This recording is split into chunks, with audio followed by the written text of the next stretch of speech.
징소린 1977년 창작과 비평사에 발표한 문순태 선생의 대표작인데요. 선생은 징소리 발표 이후 저녁의 징소리, 말하는 징소리 등 연작을 발표하기도 합니다. 댐 건설로 인해 수몰된 고향에 돌아온 주인공 칠복인 왜 그토록 애타게 징을 두드릴까요? 징소리 시작합니다.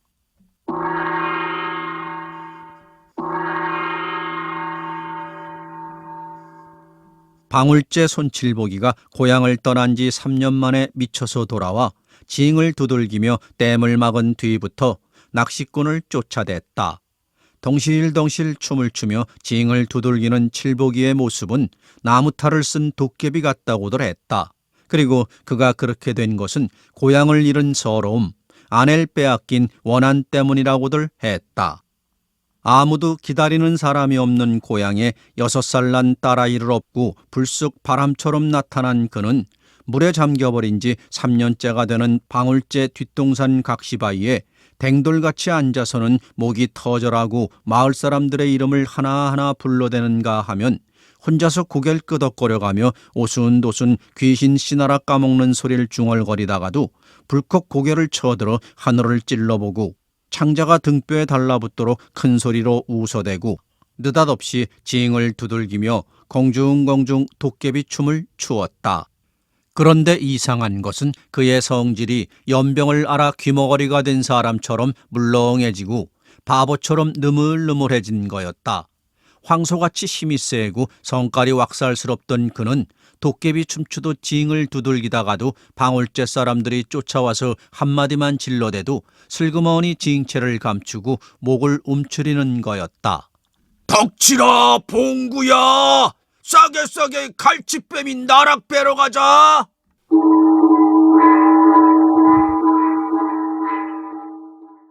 칠복이는 징을 치며 장성호 물이 넘실넘실 떡갈나무 밑동을 핥아대는 호숫가를 이리 뛰고 저리 뛰었다.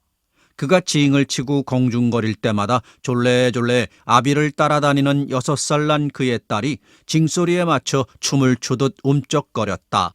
구름 한 가닥 없이 청명한 하늘에선 명주실처럼 윤기 있는 늦가을의 햇볕이 선뜩선뜩 꽂혀내리고 고속도로가 뻗고 산들이 삐끔하게 트인 장성읍 쪽에서 아스음이 보이는 댐 위에서부터 삽상한 바람은 수면을 조리질하듯 천천히 훑어올라왔다.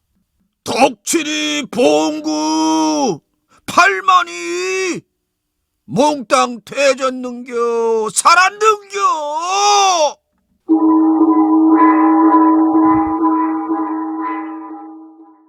칠복인 부릅뜬 눈으로 호수를 찔러보며 계속 징을 치고 목청껏 방울제 친구들의 이름을 불렀다.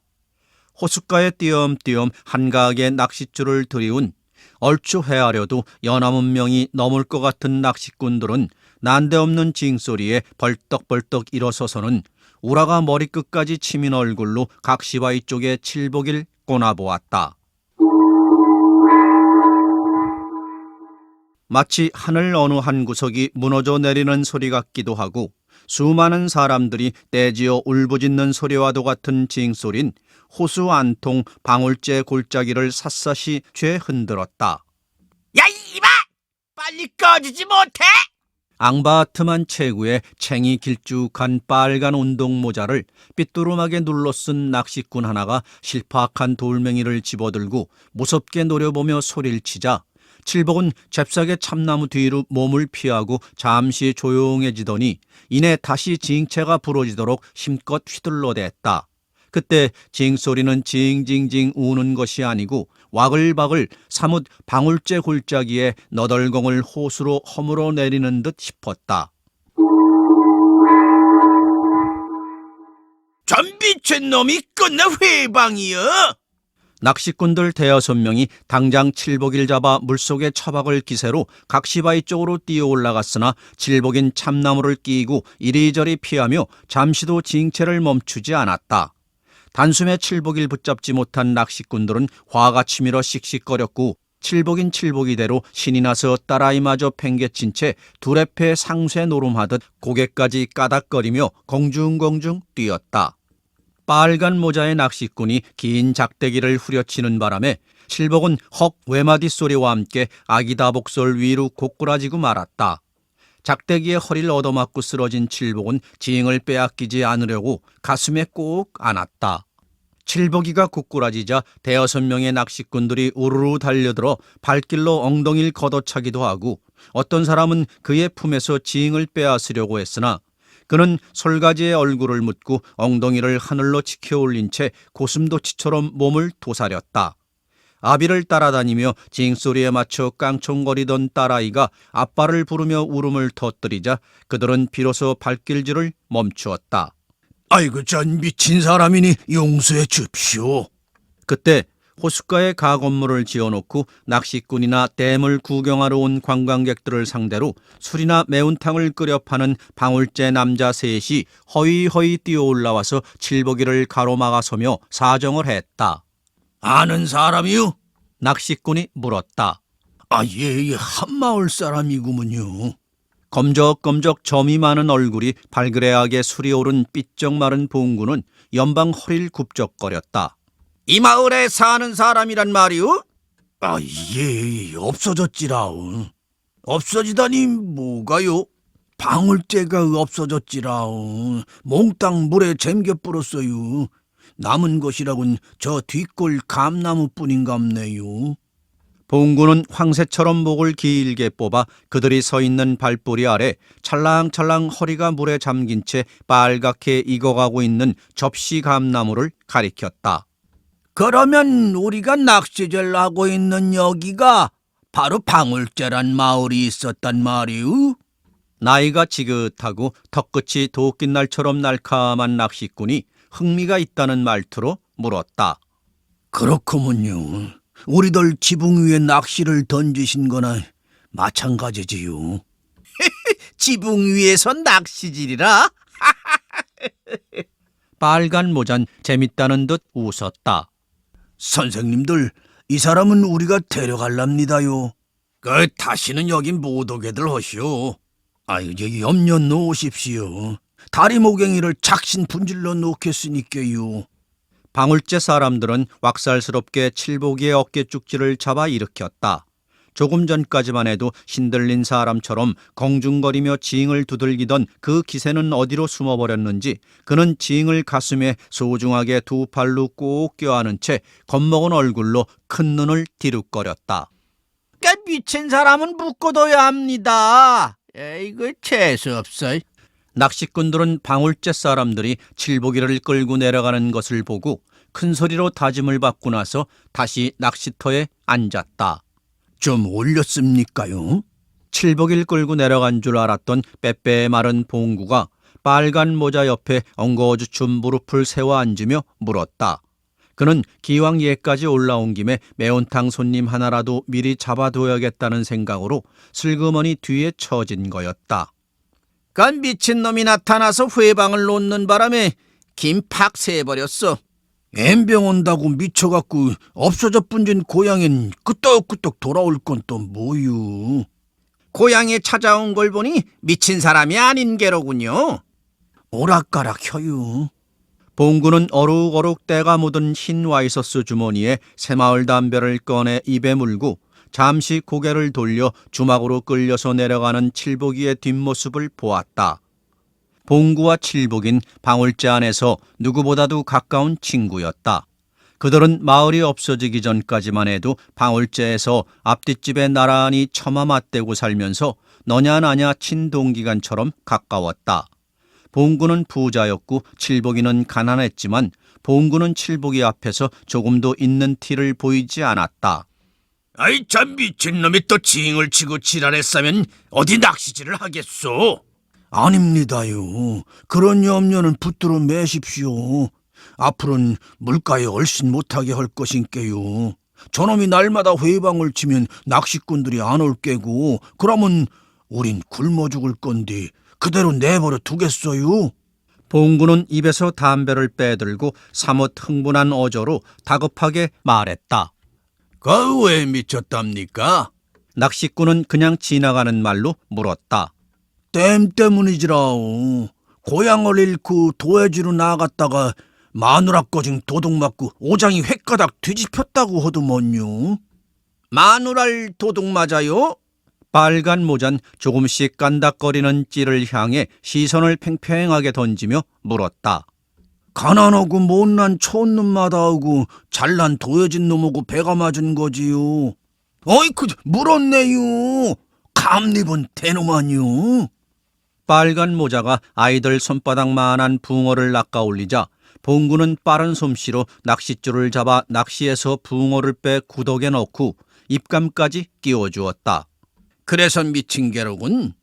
고향 잃고 마누라 거정 뺏겼으니 안 미치게 생겼남요. 미인이었어? 낚시꾼은 흥미 있다는 듯 피시시 웃음을 머금어 날리며 물었다. 아이고, 촌에 미인이 있간디요. 새끼 하나만 나오면 철푸덕 엉덩판만 커지고 무슨 매력이 있어야지요. 그래도 그 칠복이 옆에낸 얼굴도 반반하고 도여지바람 묵어서 촌티는 벗었지라오. 칠복이 언티는 좀 과한 여자지요. 마누라 뺏기고 원 창피해서 지랄한다고 고향에 놔요? 그러다 마다요. 하지만 오죽했으면 고향에 뭐 볼 거 있다고 다시 왔건남요. 결국 우리들도 도예지에 나갔다가 발을 못 붙이고 다시 돌아와서 이렇게 낚시꾼들 덕으로 살아가고 있습니다만요. 어디 갈 데가 있어야지요. 굶어 죽어도 고향 선산에 뼈를 묻어야겠다는 생각 땜시.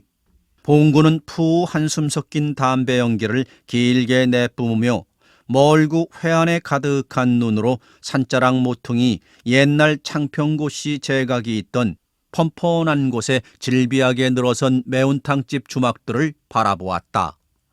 지난 봄까지만 해도 선산을 버리곤 죽어도 방울제를 떠나지 않겠다면서 처음부터 집을 뜯어 옮기고 그대로 눌러앉은 박팔만이를 제하고 5집밖에 안 되었는데 벌써 11집으로 늘어났다.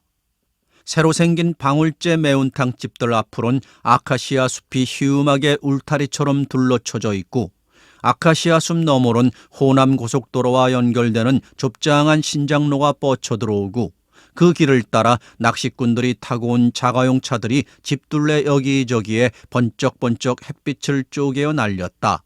봉구의 눈엔 모든 것이 슬프고 어줍잖게만 보였다. 말이 보상금이지 보상 가격을 책정해 놓고도 1, 2년 뒤에야 지불을 받고 보니 이미 인근 농토값은 몇 배로 뛰어올라 대토 잡기에 어려웠고 도예지로 나아가서 살자 해도 전세방을 얻고 나면 자전거 하나 사기도 힘든지라 아무 짓도 못하고 솔레솔레 꽃감꽃이 빼먹듯 하다가 두 손바닥 탈탈 털고 영락없이 알거지가 되고 만 집이 어디 한두 집인가. 봉구 그 자신도 보상금을 받아가지고 읍에 나가서 버스 정류장 옆에 가게를 얻어 쌀집을 냈으나 어찌된 셈인지 남는 것은 없고 옴니암니 본전만 까먹게 되어 전셋돈이나마 가까스로 건져 다시 방울제로 돌아오지 않았는가. 지붕 위에서 낚시질을 한다고 생각하니 기분이 이상합니다. 빨간 모자 낚시꾼은 뚜벅뚜벅 곧잘 말을 걸어왔다. 사람들 거정 한꺼번에 쟁겨뿐 거이 더 마음 아프구먼요. 누가 빠져 죽었나요? 죽은 거나 매한 가지라오. 수십 년 동안 얼굴을 맞대고 정부치고 살아온 방울제 사람들을 시방 어디에 가서 찾을 겁니까요? 살아남은 사람들은 몇 집 안 되지라오. 예끼 여보슈, 또 무슨 소리라고? 선생님들은 우리 성 몰라요. 그 땜이 원망스럽겠군요. 어째서요? 고향을 삼켜버렸으니까요. 어디 가요? 아무리 배우지는 못했어도 우리가 그렇게 앞뒤 꽉 맥힌 멍충이들이란 기요? 댐이 생겨서 많은 농민들이 가뭄 모르고 농사 잘 짓는 거이 얼마나 잘한 일인가요? 우리도 그 정도는 압니다요. 그렇다면 됐습니다. 그래도 고향이 없어져 뿔고 정든 사람들이 뿔뿔이 풍지박산 되어 뿐졌는데 어찌 딱하게 됐습니다. 그러니까 우리는 뿌리 없는 나무여라오. 우리한테 땅이 있어, 기술이 있어. 빨간 모자가 대꾸를 해주지 않자 봉구는 고개를 들어 다시 매운탕집들 위로 내리뻗은 고속도로를 바라보았다. 자동차들이 바람처럼 쌩쌩 내달았다.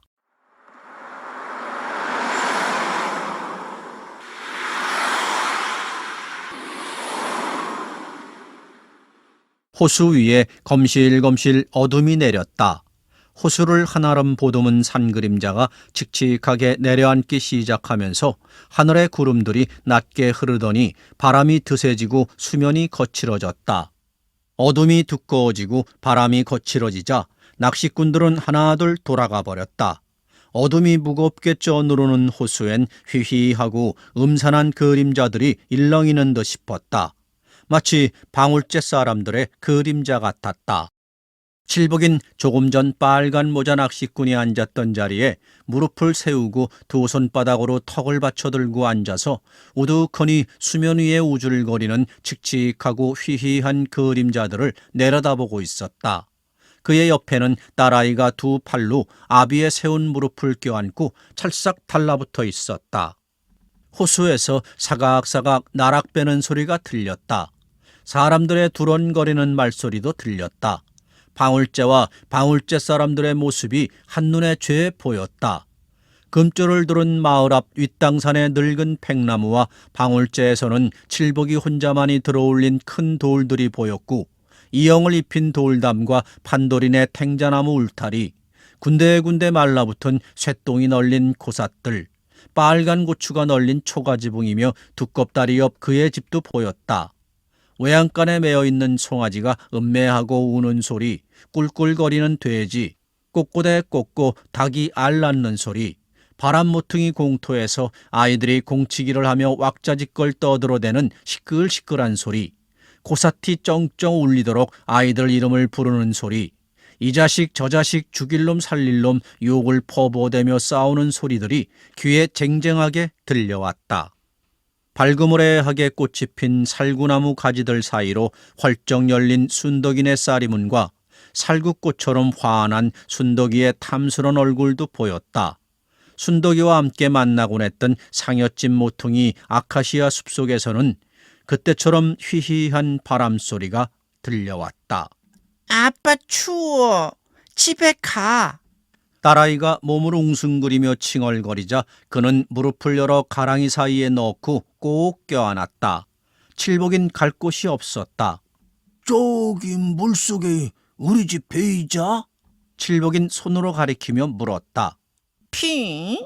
우리 집이 어딨어? 저기 물속에 바보야. 우리 집도 안 배? 엄마. 아인 울음을 터뜨렸다. 벼락 맞아 뒤질년! 그는 아내의 골통을 박살내기라도 하려는 듯 큰 돌을 집어 호수에 던졌다. 풍덩하는 소리에 딸아이가 흠칫 놀랐다. 엄마한테 간다고 해놓고. 그래. 네 엄만 저기 물속에 있다. 물속에 있는 엄마한테 갈래? 칠복인 버럭 고함을 지르며 딸을 떠밀어내려고 겁을 주자 앙 큰 소리로 울어댄다. 걔만도 못하면. 그는 고개를 뒤로 접버듬이 자쳐 별도 없이 시커먼 하늘을 쳐다보며 퍼하고 어처구니 없는 웃음을 토해내고 나서 다시 물에 잠긴 방울제를 내려다보았다. 족두리 쓰고 원삼을 입은 순덕이의 모습이 보였다. 청실홍실 드리운 합한줄을 입에 댈 때 순덕이는 개슴츠레한 눈으로 신랑인 칠복이를 훔쳐보면서 다른 사람이 눈치 안 채도록 싱긋이 웃어 보일 수 있을 만큼 여유를 보여주었다. 3년 동안 식모살이를 하면서 도시바람을 쐰 때문인지 순덕인 시골 처녀답지 않게 바라지고 슬거운 데가 있었다. 그런 순덕일 방울제 칠복이 친구들은 너무 화딱 까졌다거니 생긴 게 맴매타여 어딘가 온전치 못한 여자라거니 하며 칠복이와는 어울리지 않는다고 하면서 그녀를 헐뜯고 은근히 회방을 놓는 것이었다.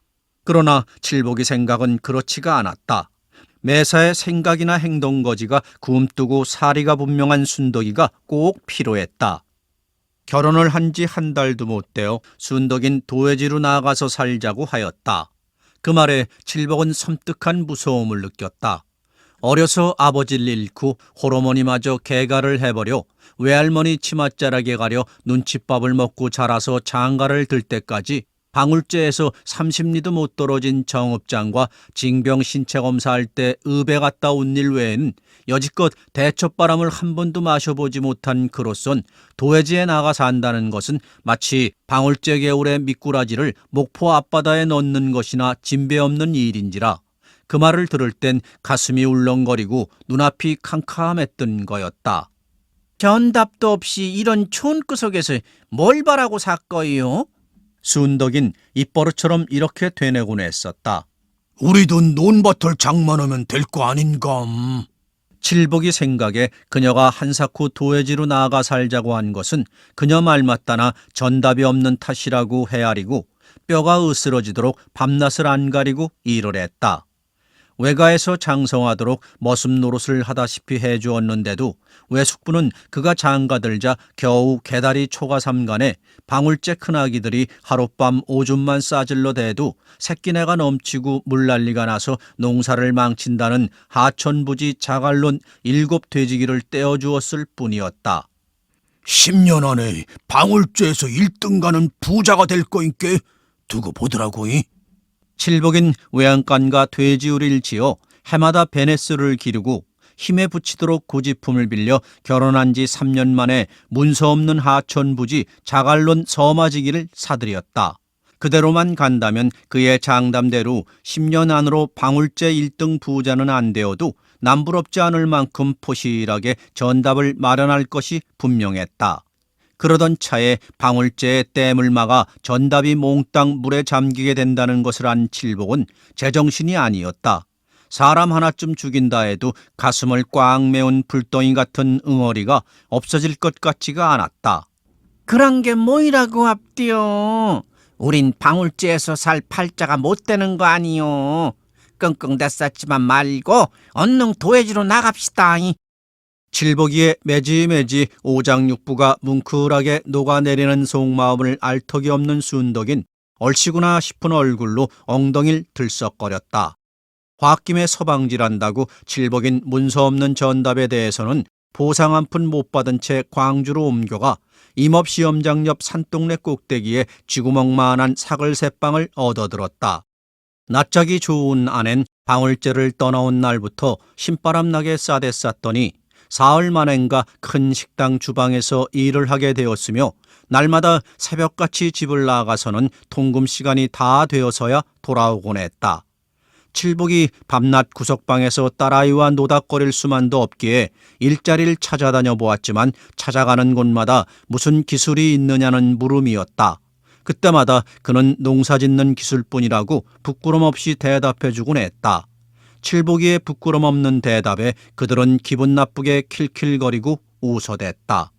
그는 막일이라도 해보려고 새벽마다 양동 큰다리께 분파리 시장에 나가보았지만 팔려나가는 것은 언제나 목수나 미쟁이, 도배쟁이, 타일공 따위의 경험 있는 기술자들이고 해가 머리 위에 벌겋게 떠오르도록 남는 것은 칠복이와 같은 무거리들 뿐이었다. 그런대로 지난 가을까지는 재수가 있는 날이면 질통꾼이나 목도꾼, 모래와 자갈을 차에서 부리는 일 등 기술 없이 뚝심으로 하는 일에 간단히 팔려다니기도 했었는데 날씨가 쌀쌀해지면서부터는 도무지 막일꾼 구하는 사람도 없어 긴 겨울을 콧구멍만한 방에서 늙은 곰 겨울잠 자듯 처박혀 살았다. 칠복이는 아내가 벌어다준 돈으로 가만히 앉아서 몸 편하게 살면서도 방울제 봉군의 사랑방을 못 잊어 자나깨나 풀이 죽어 있었는데 아낸 무슨 좋은 일들이 그리 많은지 하루하루 얼굴에 생기가 돌고 새벽에 집을 나갈 때는 그 주제꼴에 얼굴 토닥거리며 화장을 하고 미장원에 들락거리며 모양을 내는데 유난을 떠는 것 같았다. 봄이 오자 칠복은 양동 품팔이 시장에 나가는 것을 포기하고 혼자서 고향인 장성으로 돌아가 수몰이 안 된 가까운 마을에 모내기 일을 해주었다. 농사철이라 농촌에서는 하루도 쉴 새 없이 바빠서 일자리는 얼마든지 있었으며 방울제 사람들이나 방울제 사람들의 친척들이 덜어 있어서 그런지 도회지에서 막리를 하는 것보다는 마음이 편해서 좋았다. 광주에서는 도회지의 찌꺼기가 된 듯 싶어서 집 밖에 나가기도 그렇게도 부끄럽고 무서웠었는데, 비록 방울제는 아니지만 산과 들이며 하늘, 나무 한 그루, 풀이파리 하나까지도 낯익어 조금도 뜨악하거나 부끄러운 마음이 없었다. 칠복은 장성댐 아랫마을에서 모내기 한철 농사일을 하고 다시 여름엔 장성읍 과수원에서 살충제도 뿌리고 사과며 복숭아도 따주어 20만 원을 손에 쥐고 광주로 돌아왔다. 그는 아내를 설득해서 방울제는 없어졌더라도 다시 시골로 들어갈 결심이었다. 생각지도 않게 시골엔 그런 대로 일거리가 많았고 댐 아랫마을 노루목에 머슴으로 들어가면 소장론 5마지기를 떼어주고 식구들이 따로 한 집에 살 수 있게 문간채를 내어주겠다는 집도 있었다. 그는 어떻게 해서든지 아내와 같이 시골로 돌아가고 싶었다. 아내가 끝까지 싫다고 한다면 콧들을 꿰어서라도 끌고 가야겠다고 단단히 마음을 공굴리며 아내가 기다리고 있을 광주로 가기 위해 마지막 밤 버스를 탔다. 시골에 돈벌이를 하러 내려간 뒤에 한 달에 한두 차례씩 잠깐 아내와 딸아이의 얼굴을 보고 오긴 했으나 식구들을 데리고 다시 시골로 돌아갈 가슴 부푼 생각 때문인지 여느 때와는 달리 쿵덕쿵덕 심장이 마구 뛰었다. 버스에서 내린 칠복인 큰맘 먹고 사과 한 꾸러미와 제육 한 칼을 떠서 달랑달랑 들고 산동네를 향해서 마음 죄며 숨가쁘게 내달았다. 그는 아내가 식당에서 집에 돌아올 시간과 맞추기 위해 일부러 늦음하기 밤버스를 탄 거였다. 합동 주차장에 내려 대합실 시계를 보았더니 아내가 돌아오기는 약간 이른 것 같아 식당으로 찾아가서 같이 들어갈까 하다가 아내가 먼저 집에 돌아온 다음에 슬그머니 밤손님처럼 들어가 깜짝 놀래주려고 지싯지싯 늑장을 부렸던 거다. 산동네 꼭대기까지 허우허우 단숨에 추어 올라간 칠복은 잠시 집 앞에서 미적거리다가 까치발을 하고 손을 넣어 소리 안 나게 판자 대문을 따고 살금살금 그들이 새들어 살고 있는 작두샘가에 있는 방 쪽으로 갔다. 불이 꺼져 있는 것으로 보아 아내가 돌아오지 않았거나 아니면 벌써 돌아와서 잠을 청하고 있는 것인지도 모를 일이었다. 칠복은 일부러 뒷문으로 가서 살그머니 문을 열고 들어가 더듬더듬 천장을 더듬어 떼꺽 전기 스위치를 돌렸다. 방에 불이 켜지는 순간 칠복이의 눈이 확 뒤집히면서 앞이 깜깜해져 버렸다. 분명 그의 아내 임순덕이가 외간 남자와 발가벗은 채 한 덩어리가 되어 있지 않겠는가. 이 장면을 보는 순간 그는 하늘이 와르르 무너지는 듯한 놀라움과 울분으로 온몸이 떨리면서 피가 뚝 멎어버리는 것만 같았다. 아내와 남자가 퍼떡 놀라 일어나 앉는 것과 함께 칠복인 우르르 부엌으로 뛰어나갔다. 헉헉 숨을 몰아쉬며 식칼을 들고 다시 방으로 뛰어들어왔을 때 아내와 남자는 이미 방 안에 없었다. 신을 깰 겨를도 없이 판자문을 박차고 골목까지 뛰어나갔으나 그림자도 보이지 않았다.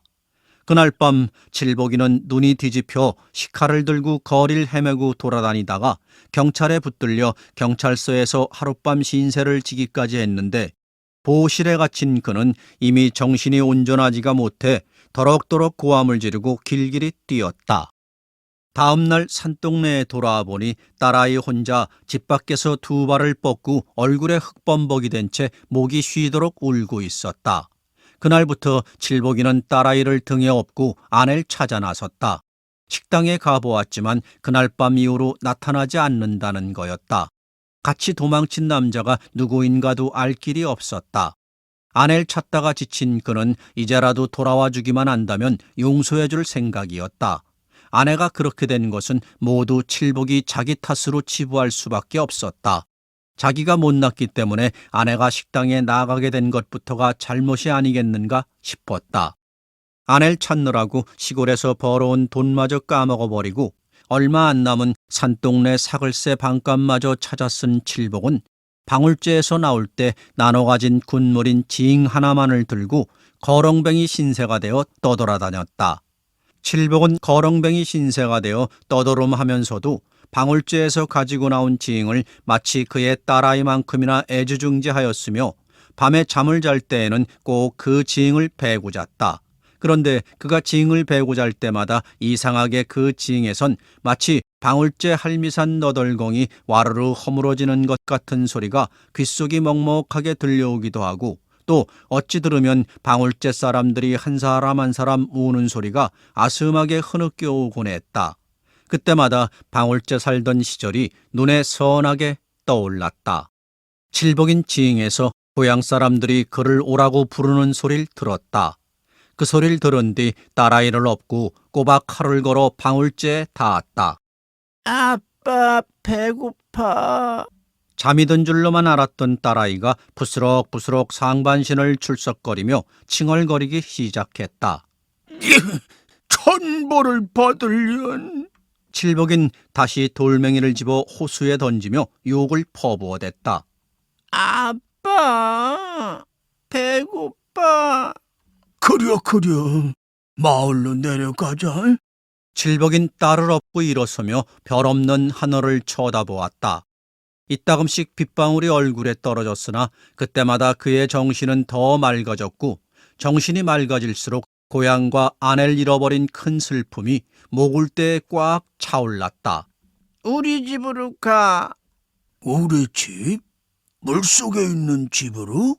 아빠는 늘 그 소리뿐이네. 그러면 어떤 집 말이냐? 순자네 집 같은 거. 순자는 봉구의 딸이다. 그래, 그러면 순자네 집으로 가자. 순자네 말고 우리 집으로 가. 바보 멍충아, 이 세상이 다 우리 집이라고 생각해. 칠복은 딸아이가 알아들을 수 없는 말을 혼잣말처럼 중얼거리며 검정우단의 보석 몇 알이 흩어진 듯 불빛이 반짝이는 매운탕집들 쪽으로 내려갔다. 바람이 드세고 빗방울까지 비쳐 밤낚시꾼들은 하나도 눈에 띄지 않았다. 칠복이가 후미진 솔수풍이 모퉁이를 돌아 불빛이 출렁이는 매운탕집들 가까이 왔을 때 빗방울이 후두둑 떡갈나무 잎을 요란하게 두들겼다.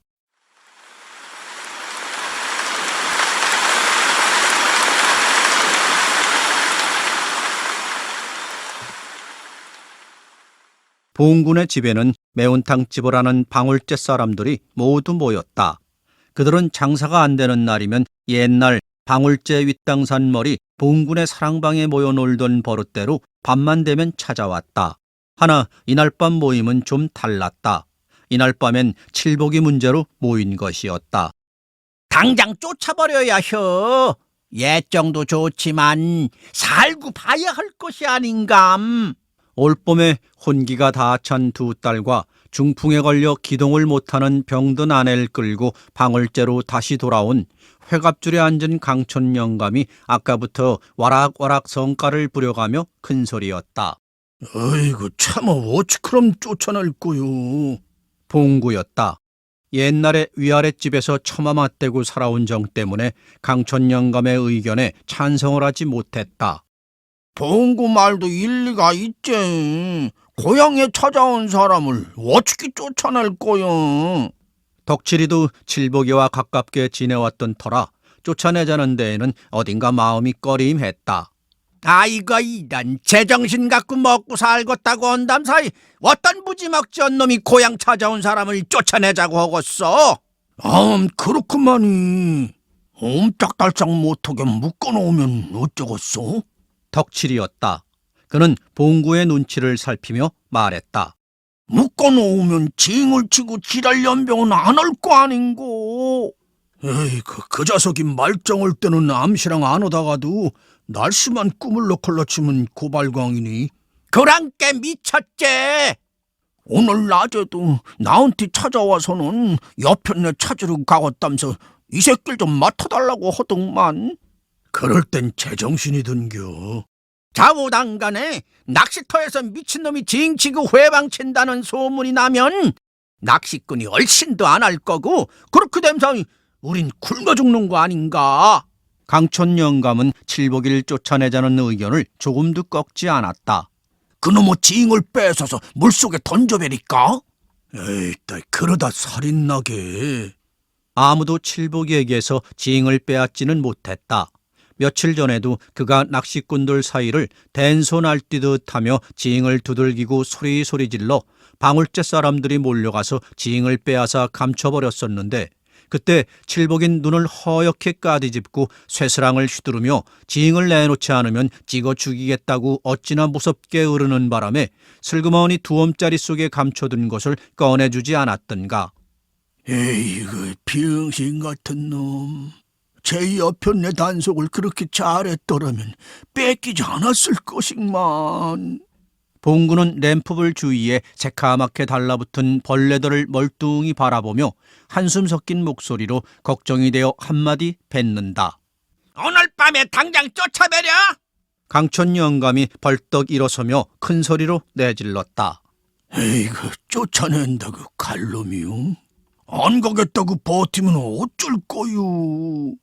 덕칠인 친구된 입장이라 참으로 난감하여 딱 부러지게 매듭을 짓지 못하고 봉구의 눈치만을 살피는 듯 싶었는데 봉구 역시 강촌 영감 말대로 당장 쫓아내자는 말을 못하고 지읒지읒 말꼬리를 흐렸다. 끌고 가서 차에 태워보내버려.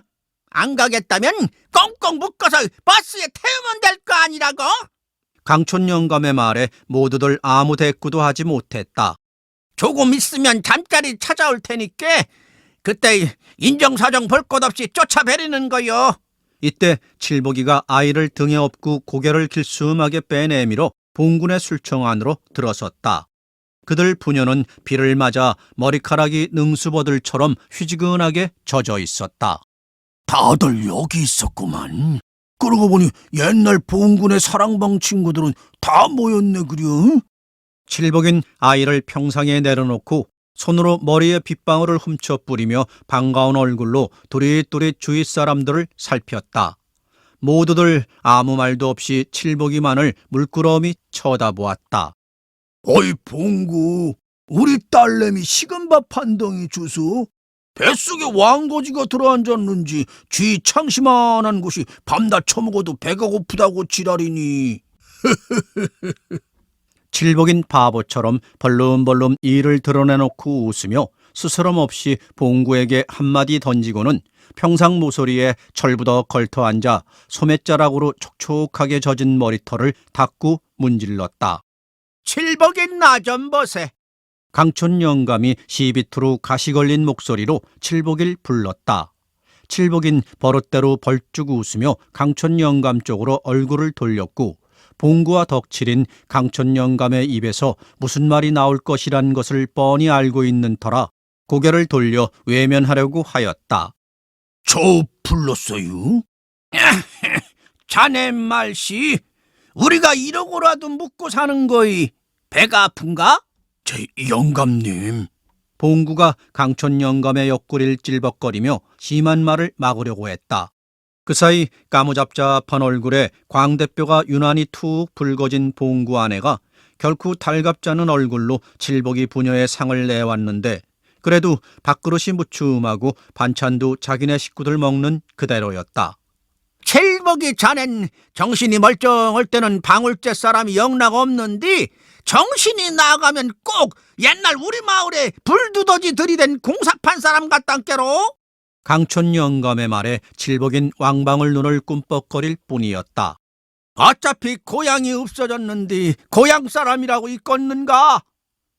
자네 입장은 딱하지만두로 어쩔 수 없어. 강촌 영감은 여기까지 말하고 나서 괴로운 얼굴로 고개를 돌려버린 채 말이 없었다. 옌병 온다고 글쎄 낚시질하는 데 가서 징을 치고 지랄이요. 마지못해 봉구는 혼잣말처럼 입안에서만 웅얼웅얼할 뿐이었다. 당장 오늘 밤에 떠나게. 오늘 밤에요? 칠복인 기룩거리는 눈에서 왈칵 눈물이 쏟아질 것 같은 얼굴로 강촌 영감과 친구들의 얼굴을 번갈아 쳐다보았다. 매정한 사람이라고 할지 모르지만 오늘 밤 우리들 정을 싹둑짝두질하는 수밖에 도리가 없네. 강촌 영감도 내심은 칼로 심장을 도려내는 것만큼이나 괴로웠다. 그는 말을 하면서 연방 담배를 삐역삐역 빨아댔다. 괜시리 없어진 고향 짝사랑하지 마라.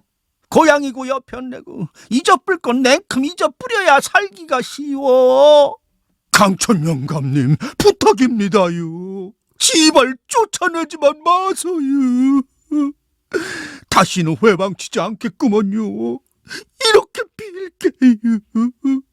칠복인 우르르 강촌 영감에게로 달라붙어 어깨 쭉지며 팔을 붙들고 애원을 하다가는 그대로 땅에 무릎을 꿇고 비대발괄 빌어대는 게 아닌가.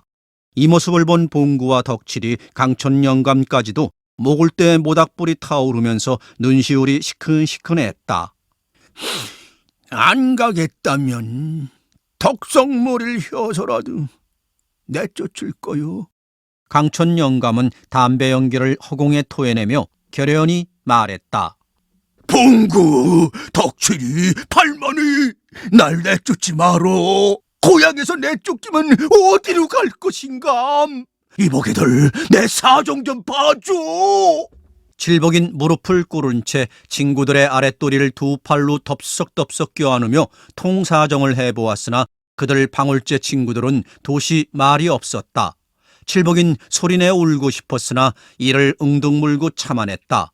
강촌 영감의 말 맞다나 고향이 없어져 버린 판국에 고향 사람인들 남아있을 리 없지 않겠느냐는 생각이 들었다. 그런데 이상한 일이었다. 칠복이 자신이 참 알 수 없는 일은 때때로 그의 눈에 방울제와 방울제의 옛사람들이 너무도 선명하게 보이면서 그가 영락없이 방울제 사람들과 한데 어울려 살고 있는 환각에 정신을 가늠할 수 없게 된 거였다. 방울제를 삼킨 호수의 물도 거대한 댐도 보이지 않고 낯익은 하늘, 반갑게 맞아주는 마을 사람들만이 눈에 가득 들어오고 그럴 때는 정월 대보름날 밤 매기굿을 할 때처럼 들썩거리면서 공중공중 춤을 추고 싶어져 징을 찾아들고 나서는 거였다.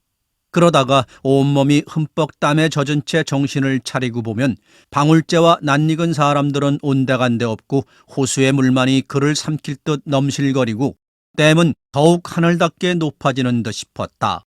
자네 정신 말짱하니까 하는 소리네만. 좋은 얼굴로 헤어지세. 지발 부탁이니 지금 떠나도록 히어. 강촌 영감이 볼멘 소리로 그러나 약간은 사정조로 말하고 나서 칠복이의 겨드랑이에 손을 넣어 일으키려고 했다. 내일 아침에 떠나라고 하고 싶네만. 정은 단칼에 자르는 거이 좋은겨.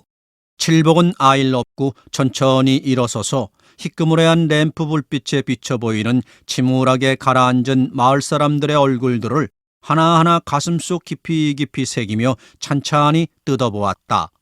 그의 눈에선 금방 눈물이 소나기처럼 주르륵 쏟아질 것만 같았다. 팽 서둘러 나가면 광주 나가는 버스를 탈 거요. 강촌 영감이 앞서 술청을 나가며 하는 말이다. 강촌 영감을 따라 칠복이가 고개를 떨구고 나갔고 뒤이어 봉구와 덕칠이 팔만이가 차례로 몸을 움직였다. 봉군의 주막에서 나온 그들은 칠복이를 앞세우고 미루나무가 두 줄로 가지런히 비를 맞고 늘어서 있는 자갈길 구 신장로를 향해 어둠 속을 걸었다. 그들은 아무도 입을 열지 않았다. 칠복이의 등에 업힌 그의 딸아이가 켈록켈록 기침을 하자 바짝 뒤를 따르던 봉구가 점퍼를 벗어 덮어 씌워주었다. 빗방울은 점점 굵어졌고 호수를 훑고온 물에 젖은 가을바람에 으스으스 몸이 떨렸다. 이따금씩 고속도로에서 자동차들이 헤드라이트로 눅눅한 어둠에 이 구석 저 구석을 쿡쿡 쑤셔대며 바람처럼 내달았다. 자동차의 불빛이 길게 어둠을 가를 때마다 칠복이를 앞세우고 걷는 방울제 사람들의 가슴이 마치 총알을 맞는 것만큼이나 섬뜩섬뜩했다. 신장로의 당도에서 조금 기다리자 읍으로 들어가는 헌털뱅이 버스가 왔으며 그들은 서둘러 차를 세우고 칠복이를 밀어넣었다. 징언 고향 다시는 오지 마로. 봉구가 1,000원짜리 2장을 칠복이의 호주머니에 푹 쑤셔 넣어주며 울먹울먹한 목소리로 말했다. 칠복이가 무슨 말인가 하는 것 같았으나 부르릉 버스가 굴러가는 바람에 알아들을 수가 없었다. 그들은 버스가 어둠 속에 묻히고 자동차 불빛이 보이지 않게 되어서야 말없이 돌아섰다. 한사코 가기 싫다는 칠복이 부녀를 억지로 버스에 태워 쫓아보낸 그날 밤 방울제 사람들은 잠을 이룰 수가 없었다.